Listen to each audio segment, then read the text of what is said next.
आज के आप इसके अच्छे से इंटरव्यू के लिए best of luck. Thank you sir. तो फ्रेंड्स, आपको भी क्या करना है, रेट करना है और इंटरव्यू कैसा लगा वो कमेंट करके बताना है। वीडियो अच्छी लगे तो लाइक करो, शेयर करो, चैनल को सब्सक्राइब करो और जल्द से जल्द अगर आप टेक्निकल बैकग्राउंड से हो तो जल्द से जल्द स्किल हिंदुस्तान ज्वाइन करें, क्योंकि मैंने भी बीटेक किया हुआ है। बट बीटेक में मैंने सिर्फ थ्योरेटिकल ही नॉलेज लिया था। यहाँ आके थोड़ा उस थ्योरेटिकल नॉलेज को प्रैक्टिकल में देखा तो काफ़ी कुछ अनुभव अच्छा रहा मेरा। तो मेरा भी आपसे निवेदन है कि नहीं तो जॉब पर्पज़ से नहीं तो कम से कम एक बार अपनी एक ट्रेनिंग या अपने नॉलेज के पर्पज़ से ज़रूर आए। Thank you. जो हमारी इसके अंदर रिले लगी रहती हैं, जैसे मेरा ट्रांसफार्मर में अगर कोई फॉल्ट हो जाता है तो वो किस तरह से एक हमारे ब्रेकर को ट्रिप करेगा और कौन से ब्रेकर को ट्रिप करेगा? यस सर, अगर मैं ट्रांसफार्मर की बात करूँ तो वहाँ हमारे कई प्रकार के रिले रहते हैं for protection of transformer. Hello friend, आपका स्वागत है स्किल हिंदुस्तान में। आज हमारे पास में एक बहुत ही स्ट्रॉन्ग कैंडिडेट हैं जिनको काफ़ी अच्छी नॉलेज है। ये ऑलरेडी पहले इन्होंने कहीं ना कहीं वर्क किया है, उसके बाद इनको लगा कि इनको अपने आप को इम्प्रूव करना चाहिए। और इनको क्यों इम्प्रूव करना चाहिए? क्योंकि टारगेट हाई है, इनका जो फोकस है वो काफ़ी हाई है। तो आज हम इनका एक सुपरवाइज़र का इंटरव्यू लेंगे और इस इंटरव्यू के दौरान आपको काफ़ी कुछ सीखने को मिलेगा। ये MEP का इंटरव्यू होगा और स्टार्ट करते हैं। डियर, सबसे पहले tell me something about yourself. Yes sir, first of all thank you sir for giving me this opportunity to introduce my self. I am Purushottam Bhade from Pandhurna district, Chhindwara, Madhya Pradesh. I have completed my Bachelor's of Technology degree from University Institute of Technology, Rajiv Gandhi प्रौद्योगिकी विश्वविद्यालय, Bhopal, in Electrical and Electronics branch with 77% in Electrical and Electronics branch. If I talk about my family background, my father is a farmer and my mother is a homemaker. We have 3 siblings, 1 brother and a sister. We all are 5 members in my family. If I talk about my internships and knowledge, I have 6 months of I done 6 months of internship from Empirical Exercise Private Limited, Indore, and yeah, that's all about me, sir. Okay, तो अभी हम बात कर रहे हैं technical system के बारे में। तो आपको किस किस टेक्निकल सिस्टम के बारे में नॉलेज है, थोड़ा सा उसके बारे में मुझे बताइए। सर, अभी तक की जितना कि मुझे जानकारी है तो सर मुझे Motors, pumps, starters, diesel generator, LT panel, HT panel, transformer, दोनों टाइप के ट्रांसफार्मर, ऑयल टाइप ट्रांसफार्मर और ड्राई टाइप ट्रांसफार्मर, और सर उसके अलावा chillers, fire and safety, data centre का ये थोड़ा नॉलेज है, ड्रीप में नहीं है, और बस सर। तो इसमें हम अगर टेक्निकल में हम बात करें तो हम LT पैनल से थोड़ा सा शुरुआत करते हैं जी। तो जो हमारी सप्लाई आती है एक स्विच तक, वो किस तरह होके जाती है और उसके बारे में क्या थोड़ा सा पता है? यस सर, तो सर मैं LT पैनल से शुरुआत करूंगा। LT पैनल पे जो भी हमारी सप्लाई आती है, नहीं, मेरी एक स्विच तक, जी जी, जहाँ से भी सप्लाई आ रही है वहाँ से लेके स्विच तक कैसे कैसे आती है, सबसे पहले कहाँ आएगी? जी सर, तो सर जैसे कि LT पैनल पे सबसे पहले सप्लाई आती है, वहाँ से सर आपको बिल्कुल NPCL से स्टार्ट करना है। यहाँ पर NPCL से सप्लाई आ रही है, NPCL से सप्लाई आई, फिर कैसे कैसे? ओके सर, जी सर। तो सर सबसे पहले जो पावर ग्रिड से हमारी सप्लाई आती है वो ट्रांसमिशन लाइन के थ्रू हमारे सब स्टेशन तक आती है। सर वहाँ पर हमारा जो एक गैंग ऑपरेटेड स्विच रहता है, जियो स्विच बोलते हैं सर। उसके बाद जो रहती है हमारी जो सप्लाई रहती है वो सीधी हमारे मीटर रूम में आती है। सर मीटर रूम के बाद हम जो सप्लाई है उसको एचटी पे रूम में या एचटी पैनल रूम में भेजते हैं सर। वहाँ पर मीटरिंग सेक्शन और सर्किट ब्रेकर टाइप सेक्शन होते हैं। उसके बाद सर हम उसको डिस्ट्रीब्यूशन मीन्स उसको हम स्टेप मतलब डिस्ट्रीब्यूशन पर्पज़ से सामने सप्लाई करते हैं। तो सपोज़ अगर हमारे एचटी पैनल में 33 kV की सप्लाई आ रही है तो हम जाहिर सी बात है डिस्ट्रीब्यूशन के लिए हम उतना यूज़ नहीं कर सकते। तो उसके लिए सर हम अलग अलग ट्रांसफार्मर का यूज़ करेंगे एज़ पर रिक्वायर्ड, मतलब जितनी हमें आवश्यकता हो। तो सर हम वहाँ से मतलब वही एचटी पैनल रूम में ही हम उनका डिस्ट्रीब्यूशन मतलब जो ट्रांसफार्मर 1 के लिए जाएगी, 2 के लिए जाएगी, 3 के लिए जाएगी, वैसे हम सप्लाई प्रोवाइड कर देते हैं। तो फिर यहाँ से जो हमारी सप्लाई रहती है वो हमारे ट्रांसफार्मर के लिए जाती है। वहाँ पर भी हमारे ट्रांसफार्मर जाने से पहले हमारा एक आइसोलेटर टाइप मतलब एक स्विच रहता है जो कि हमारी सप्लाई को ऑन ऑफ कर सकता है। सर आइसोलेटर सप्लाई के बाद हमारी जो सप्लाई रहती है वो हमारे ट्रांसफार्मर पर जाती है जो कि हमारा स्टेप डाउन रहता है। वो भी एज़ पर रिक्वायर्ड मतलब जितनी हमें आवश्यकता हो 33 kV से 11 kV भी कर सकता है, और जो अदर हमें मतलब जैसे भी हमें रिक्वायरमेंट है वो 33 kV से 440 या 415 मतलब वोल्टेज एज पर मतलब डिमांड उतना कन्वर्ट कर देगा। फिर वहाँ से होती हुई हमारी सप्लाई एलटी पैनल पर जाएगी, और फिर एलटी पैनल पे भी वही metering system and breaker system लगे रहेंगे। सर एलटी पैनल के बाद वहाँ हम जो भी हमारी सप्लाई है उसे हम अन्य मतलब डिस्ट्रीब्यूशन के पर्पज़ से हम उसको सामने भेजेंगे सर वहाँ पर। और एलटी रूम में हम उसके अलावा डीजी का भी उपयोग करते हैं और बस कपलर, ये सब एक कनेक्टेड रहता है। ये सब एलटी पैनल में ही मतलब हम इसको ऑपरेट करते हैं सर। फिर एलटी पैनल से जहाँ पर भी हमें डिमांड हो वहाँ से हम और डिस्ट्रीब्यूशन बोर्ड में जाती है। सपोज़ अगर हम एक मॉल की बात कर लें तो एक मॉल में हम सबसे पहले एक हमारा मेन डिस्ट्रीब्यूशन बोर्ड रहेगा जहाँ की हमारी एलटी पैनल से सप्लाई आएगी सर। उसके बाद सपोज़ हमारे मॉल में 7 फ्लोर है तो उसके लिए हम 7 सब डिस्ट्रीब्यूशन बोर्ड का यूज़ करेंगे। तो एक फ्लोर पे हम एक सब डिस्ट्रीब्यूशन बोर्ड लगाएंगे। वहाँ पर एक सपोज़ एक फ्लोर पे हमारा एक इलेक्ट्रिकल रूम होगा, वहाँ पर हमारा सब डिस्ट्रीब्यूशन बोर्ड रहेगा। और फिर वहाँ से हमें जितने भी हमारे रूम में सप्लाई देना है वहाँ हम सप्लाई प्रोवाइड करेंगे, और हमारे रूम में एक हमारा डिस्ट्रीब्यूशन बोर्ड रहेगा, वहाँ तक आ जाएगी। एसएलडी क्या होती है? मैं कहूँगी कि एसएलडी के बारे में थोड़ा बताओ, क्या होती है और उसको वो कितनी इम्पोर्टेंट होती है हमारे लिए? यस सर, जितना कि मैं जानता हूँ सर एसएलडी का जो फुल फॉर्म या मीनिंग होता है वो सिंगल लाइन डायग्राम होता है सर। ये इसका एक बेसिक पर्पस होता है कि ये हमारे एक शॉर्ट एंड एक इंडिकेशन फॉर्म में हमें किसी भी कॉम्प्लेक्स सर्किट को समझने में मदद करती है। सपोज़ हम अगर एलटी पैनल की बात करें तो वहाँ एक बहुत सा कॉम्प्लेक्स वायर और मतलब अदर टाइप की मतलब बहुत सारी चीज़ें रहती है। तो हम उनको एकदम से हमें मतलब एक विजुअल इंस्पेक्शन से मतलब उसको देखना एक बहुत डिफ़िकल्टियाँ की बात हो जाती है। तो इसीलिए अगर हमारे सामने सिंगल लाइन डायग्राम होगा तो वहाँ हमें पर्टिकुलर इक्विपमेंट का एक इंडिकेशन रहेगा जिसे कि हम देख के हम पूरी वायरिंग जो भी उसके अंदर एलटी पैनल में लगी हो उसे हम अंडरस्टैंड कर सकते हैं। तो ये हमारे सिंगल लाइन डायग्राम का यूज़ होता है सर। हमने यहाँ पर एचटी से स्टार्ट किया, तो एचटी में कौन से ब्रेकर यूज किए जाते हैं? यस सर, एचटी में अगर मैं बात करूँ जितना कि मैं जानता हूँ एचटी में हम वैक्यूम सर्किट ब्रेकर का यूज़ करते हैं, सल्फर हेक्सा फ्लोराइड का यूज़ करते हैं, और एक ऑयल टाइप सर्किट ब्रेकर भी है बट जहाँ तक कि मैं जानता हूँ उसका उपयोग कम ही करते हैं। और अगर एचटी में 11 जो हमारा वैक्यूम सर्किट ब्रेकर रहता है उसका उपयोग हम 11 kV से 33 kV तक करते हैं, और जो हमारा सल्फर हेक्सा क्लोराइड रहता है उसका यूज़ हम अबव 33 kV करते हैं सर। जो वीसीबी होती है उसको वीसीबी क्यों कहते हैं, क्या होता है? थोड़ा सा वीसीबी के बारे में बताओ। यस सर, जो हमारा वीसीबी जो रहती है वो मैंने आपको जैसे पहले बताया कि यह एक वैक्यूम सर्किट ब्रेकर है। यह हमारे जो सर्किट को क्लोज या मतलब बंद करने का या खोलने का काम करती है।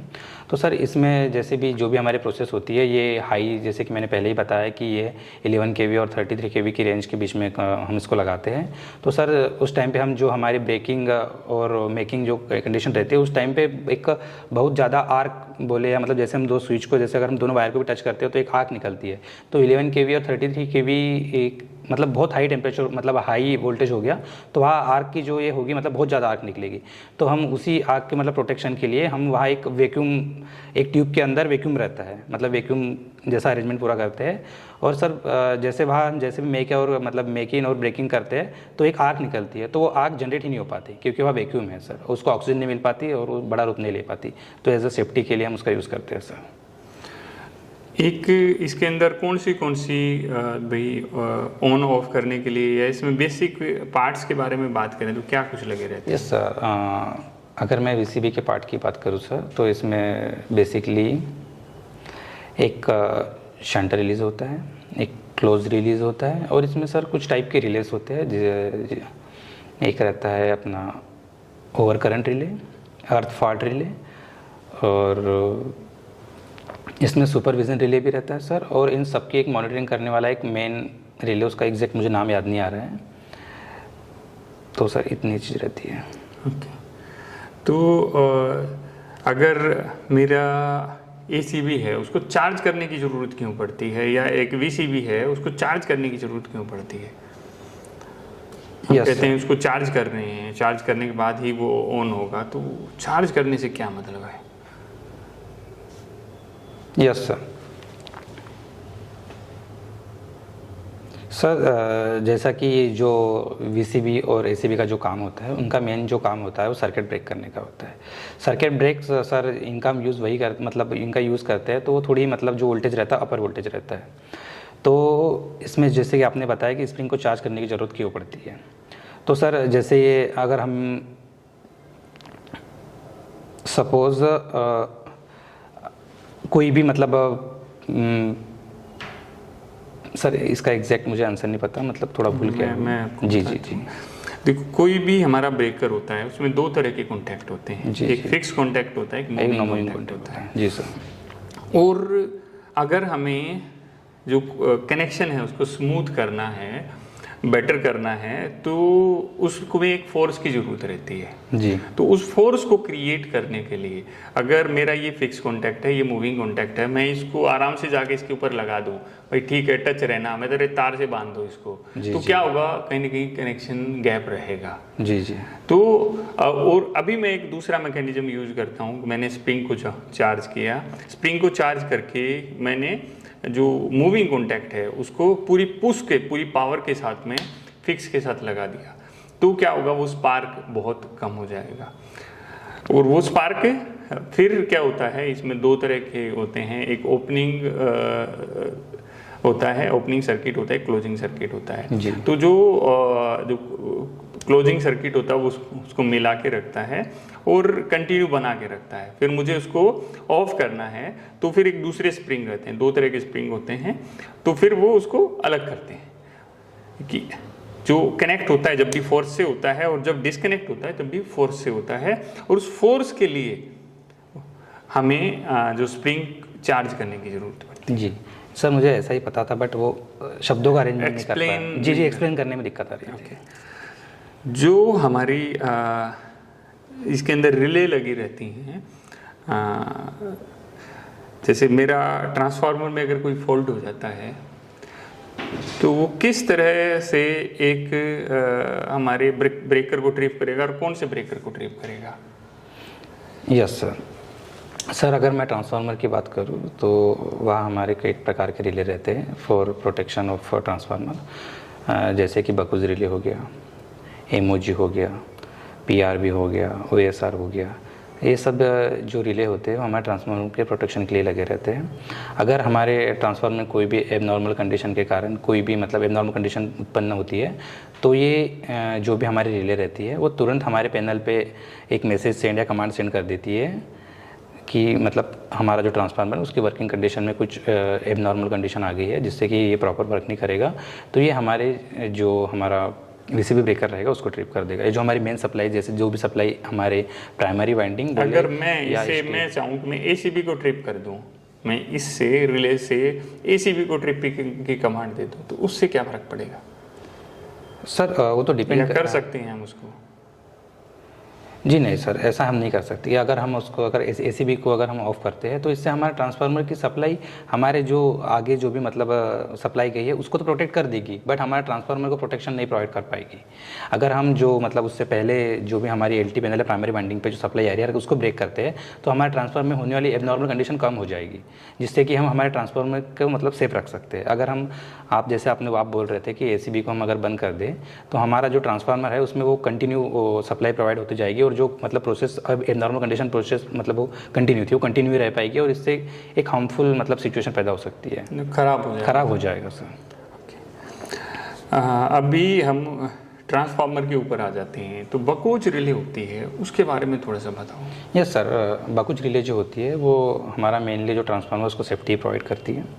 जैसे कि हमारे ट्रांसफार्मर में जब वो वर्किंग कंडीशन में रहता है तो कुछ एबनॉर्मल कंडीशन बोलो, जैसे फॉर एग्जांपल कुछ वाइंडिंग फॉल्ट शॉर्ट सर्किट हो जाए, मतलब ऐसा नॉर्मल से कोई भी एबनॉर्मल कंडीशन होती है तो जिससे कि हमारा जो उसमें ट्रांसफार्मर ऑयल रहता है उसका टेम्परेचर बढ़ जाता है।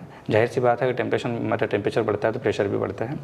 तो ये जो हमारा बकोच रिले रहता है ये हमारे जो मेन टैंक रहता है जिसमें कि ऑयल भरा रहता है उसके और कंजर्वेटर टैंक के बीच में भरा रहता है। तो जैसे ही इसमें हाई टेम्परेचर और हाई प्रेशर होता है तो बकोच रिले में एक मतलब एक फिर WTI OTI क्यों लगा रखी है? फिर बकोच रिले मेरी टेम्परेचर पे काम करती है जी तो WTI OTI किस चीज़ पे काम करते हैं, वो क्यों लगा रखी है? यस सर, WTI जो होता है वो जैसे कि WTI की बात करें तो ये वाइंडिंग टेम्परेचर इंडिकेटर है और OTI है ये ऑयल टेम्परेचर इंडिकेटर है।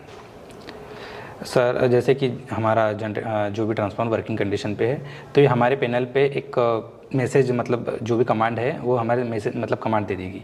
बट अगर सपोज़ अगर हम उसको जो भी मतलब प्रॉब्लम उसको जल्दी रेक्टिफाई नहीं कर पाए तो उस कंडीशन में हमारा जैसे जो भी मतलब बकोच रिले था उसमें हमारा जो HG का लेवल उसमें HG रहता है पारा का लेवल हाई हो जाएगा और उसके ऊपर 2 स्ट्रिप लगी रहती है तो वो स्ट्रिप से हमारे और मतलब जो पैनल पे वहाँ इंडिकेशन दे देगा। बकोच रिले होती है वो कोई टेम्परेचर बेस पर काम नहीं, प्रेशर बेस पे काम करती है। वो सिर्फ आपकी गैसेस के प्रेशर काम करती है और जब टेम्परेचर बढ़ता है तो गैसेस उतनी नहीं बढ़ती है। वो गैसेस बढ़ेंगी तो ब्रीदर के थ्रू बाहर निकल जाएगी।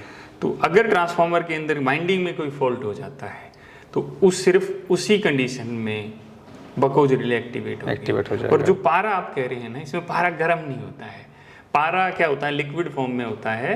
जैसे इसमें बोतल होती है, वो इस तरह करके बोतल है और जैसे मैं इसको लेता हूँ इस तरह करके पारे की बोतल इसके अंदर लगी हुई है और यहाँ पर मैंने 2 वायर दे रखे हैं और अभी वो इस कंडीशन में है और जैसे ही उसमें गैस का प्रेशर बनता है तो वो फ्लिप चेंज हो जाती है और वो पारा ना इन दोनों पॉइंट को टच कर देता है।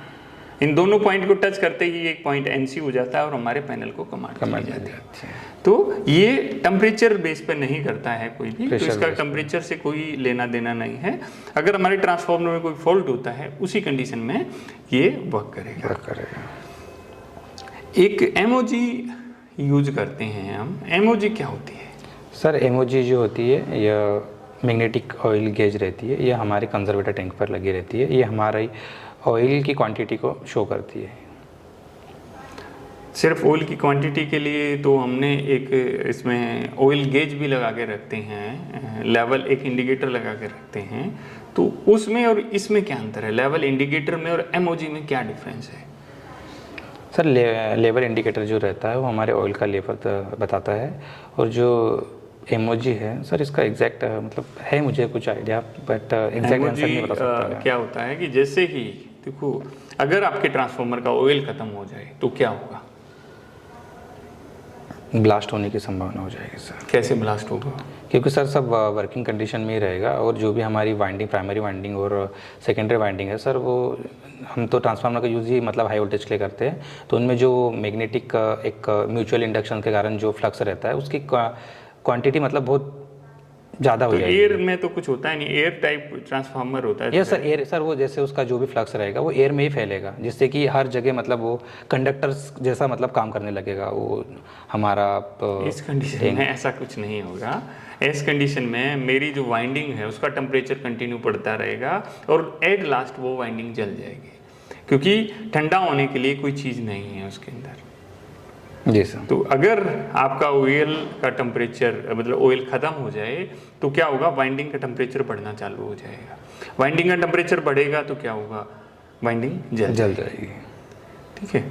तो अगर आपके ट्रांसफार्मर किसी वजह से ऑयल लेवल डाउन जा रहा है और कंजर्वेटर में जो ऑयल था वो ख़त्म हो गया है या ख़त्म होने वाला है, तो उस कंडीशन में पहले अलार्म देता है और फिर ट्रिप करा देता है सिस्टम को।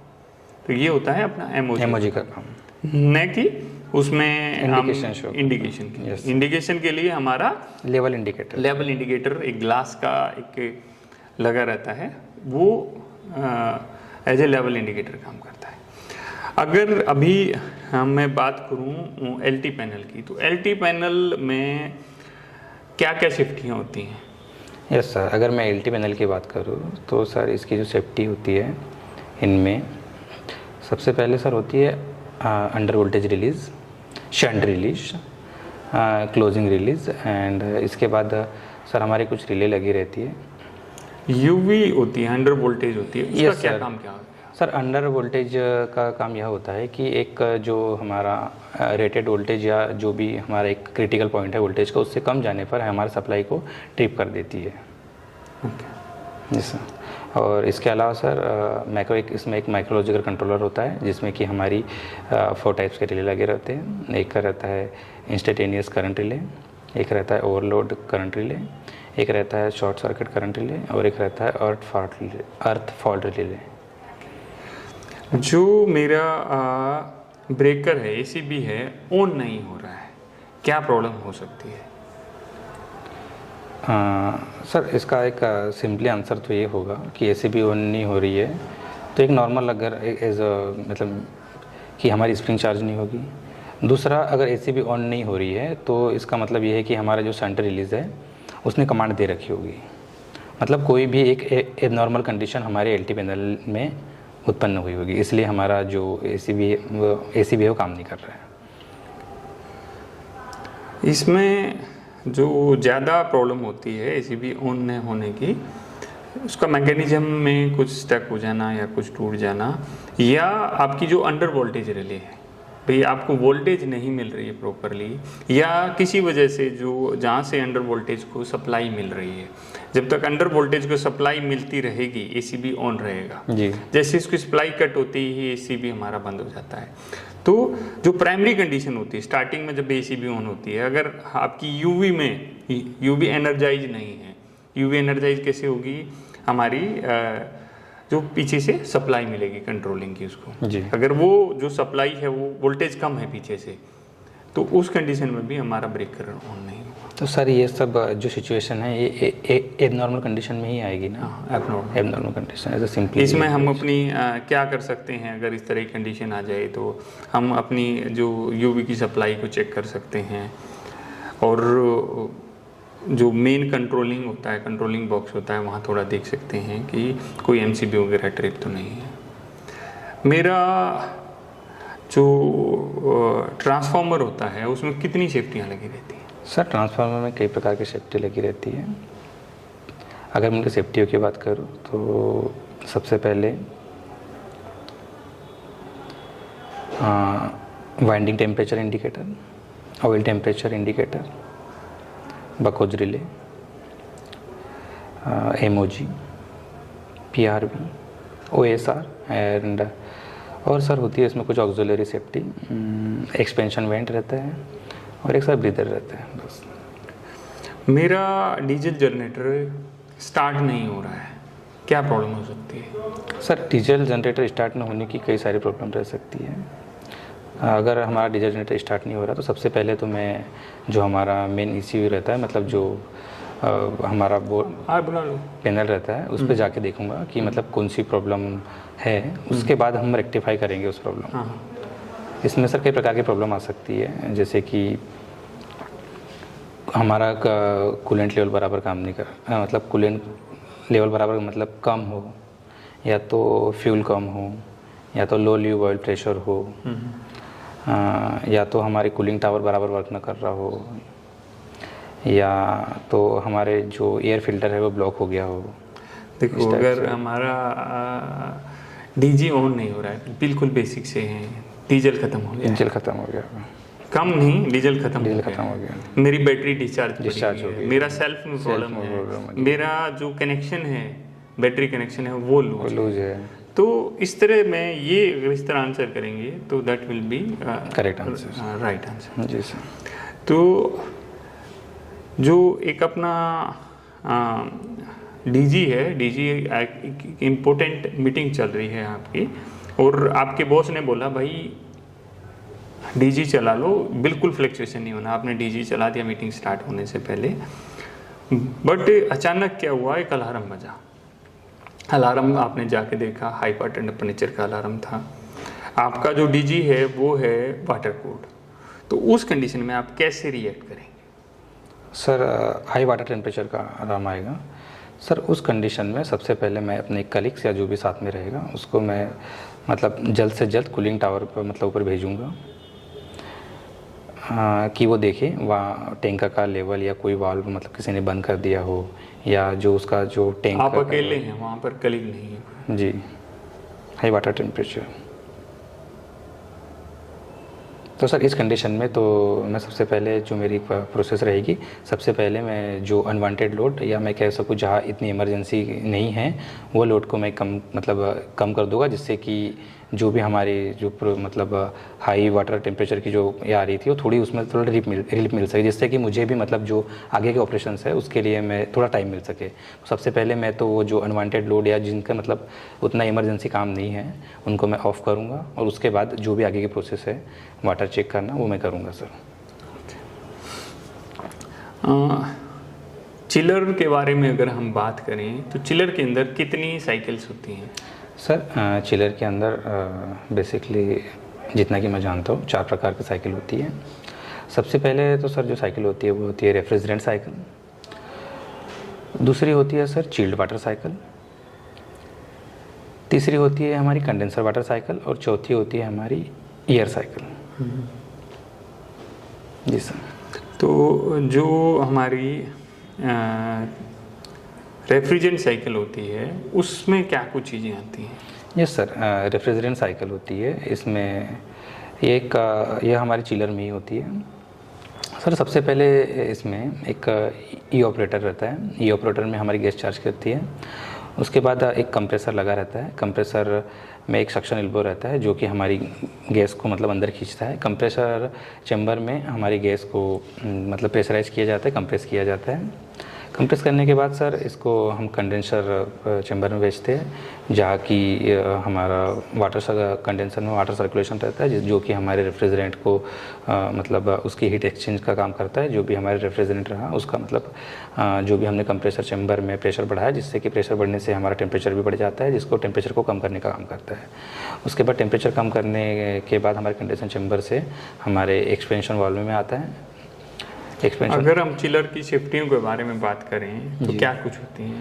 यस सर, अगर मैं चिलर की सेफ्टी की बात करूँ तो इसमें सबसे जो मेन सेफ्टी रहती है वो हमारी low pressure, high pressure, water flow switch, anti freezing और ऑयल प्रेशर रहती है। इसके अलावा भी सर कुछ सेफ्टी रहती है जैसे कि लो टेम्परेचर, हाई टेम्परेचर। जो मेरा बैलेंसिंग वाल लगाते हैं वो कौन सी लाइन में लगाते हैं? इन लाइन में लगाते हैं या आउट लाइन में लगाते हैं? सर जो बैलेंसिंग रहता है वो हमेशा आउट लाइन में लगाया जाता है। क्यों लगाया? क्योंकि सर ये एक इंडिकेट करता है, या मतलब एक हमारे जो भी वाटर फ्लो रहता है वो मतलब कितनी क्वांटिटी का जाएगा या मतलब किस प्रेशर से जाएगा, इसको मेंटेन करता है, इसको बैलेंस करता है। इनमें भी लगा सकते हैं, आउट में ही क्यों लगाते हैं? यस सर, इनमें भी लगा सकते हैं, ये आउट में इसलिए लगाया जाता है सर क्योंकि सर इसका अगर हम इसको इन लाइन में लगा देंगे तो क्या होगा कि हम लाइन में आगे कम पानी भेजेंगे तो लाइन में एयर आ सकती है। सर तो इसलिए हम इसको हमेशा आउट लाइन में लगाते हैं। जी सर। जो एनआरवी होती है पंप में कौन सी साइड लगाई जाती है, इन या आउट साइड में? सर जो एनआरवी रहती है तो सर मतलब जितना कि मैं जानता हूँ हम दोनों साइड भी लगा सकते हैं। इसका जो मेन काम होता है वो नॉन रिटर्न वाल्व रहता है, जो कि हमारी सिर्फ वो एक ही साइड में लगा दिया तो फिर पानी किस तरह आएगा, कैसे क्या होगा? नहीं सर, जैसे एनआरवी का जैसे मैं बता रहा था कि ये एक ही साइड मतलब एन से कॉन्टेक्ट रखता है, दूसरे साइड को एनओ कर देता है। तो हम अगर इन साइड में लगाएंगे तो उसी डायरेक्शन में लगाएंगे जिस साइड में फ्लो होगा। तो इस मतलब इस कंडीशन में वो हमारा एनसी का काम करेगा और वहाँ से रिटर्न नहीं जाएगा। अगर हम इसको आउट में लगाते हैं तो वहाँ पर भी हम जिस साइड में उसका फ्लो होगा उसी साइड लगाएंगे। तो इसमें सर वो जिस डायरेक्शन में फ्लो होगा उस साइड में एनसी देगा और उसके अपोजिट डायरेक्शन में एनओ दे देगा सर। तो इस प्रकार हम उसका ज़्यादातर एनओ मतलब आपके आउटलाइन में लगा सकते हैं सर, पर अगर मतलब हमें कुछ और ज़्यादा सेफ्टी चाहिए तो हम उसे इनलाइन में भी क्या कुछ रीडिंग लेते हैं हम एक चिलर में? सर चिलर में जो हमारी मेन रीडिंग रहती है, मेन फोकस जो रहता है हमारा वो एक प्रेशर पे रहता है, टेम्परेचर पे रहता है और वाटर के फ्लो पे रहता है और एक वो एंटी फ्रीजिंग पॉइंट बोल सकते हैं टेम्परेचर में आएगा। इस पे मतलब मेन हमारा फोकस रहता है। तो अगर मैं फायर फाइटिंग सिस्टम के बारे में बात करूं तो उसके बारे में आपको क्या जानकारी है?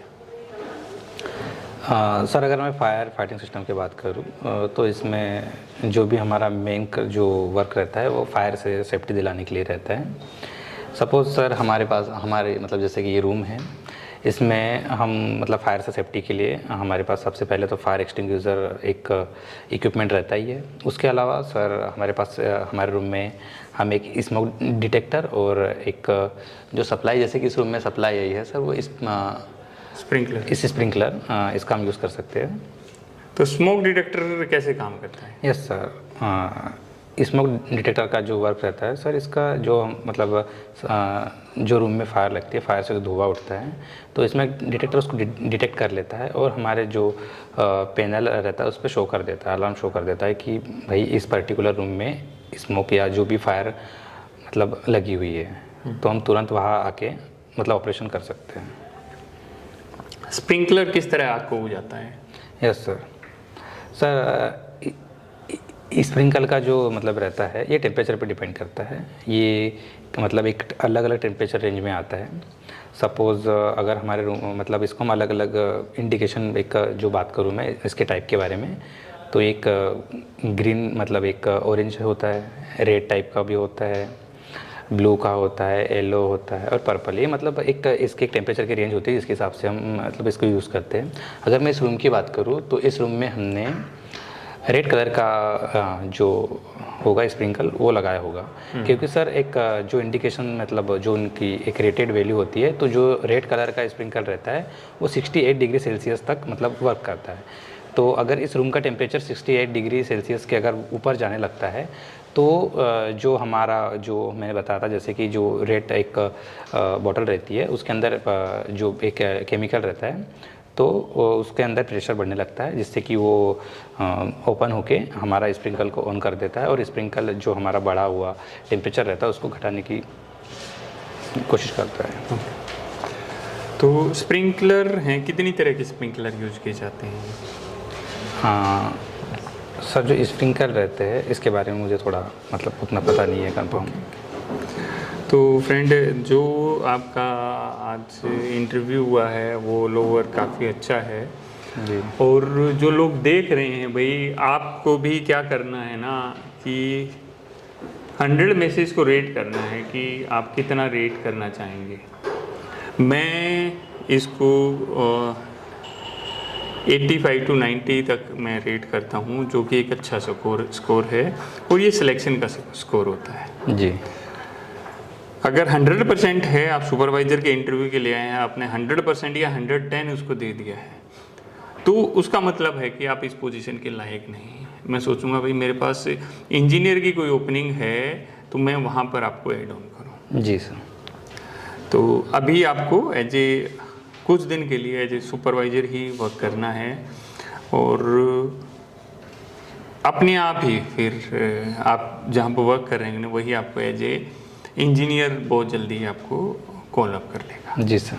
क्योंकि जो दो चीज़ें होती हैं कि आंसर तो दोस्त हर कोई देता है, आंसर तो हर कोई देता है, बट एक सिस्टमेटिक ढंग से आंसर देना, एक कॉन्फिडेंस के साथ आंसर देना, दैट इज़ सो इम्पोर्टेंट। जी सर। वही हमें आगे बढ़ने के लिए या हमें हमारे आगे वाले स्टेप को ओपन करता है।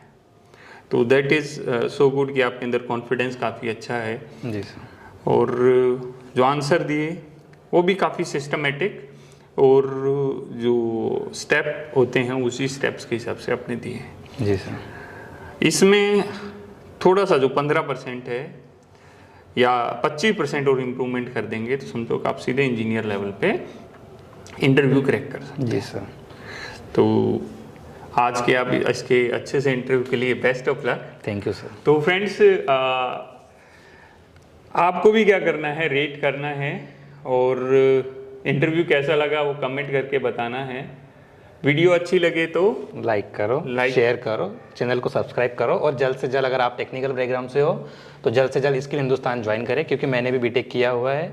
बट बीटेक में मैंने सिर्फ थ्योरेटिकल ही नॉलेज लिया था। यहाँ आके थोड़ा उस थ्योरेटिकल नॉलेज को प्रैक्टिकल में देखा तो काफ़ी कुछ अनुभव अच्छा रहा मेरा। तो मेरा भी आपसे निवेदन है कि नहीं तो जॉब पर्पज़ से नहीं तो कम से कम एक बार अपनी एक ट्रेनिंग या अपने नॉलेज के पर्पज़ से ज़रूर आए। Thank you. मिलते हैं फ्रेंड्स। जय हिंद, जय Hindustan. Thank you. Thank you sir.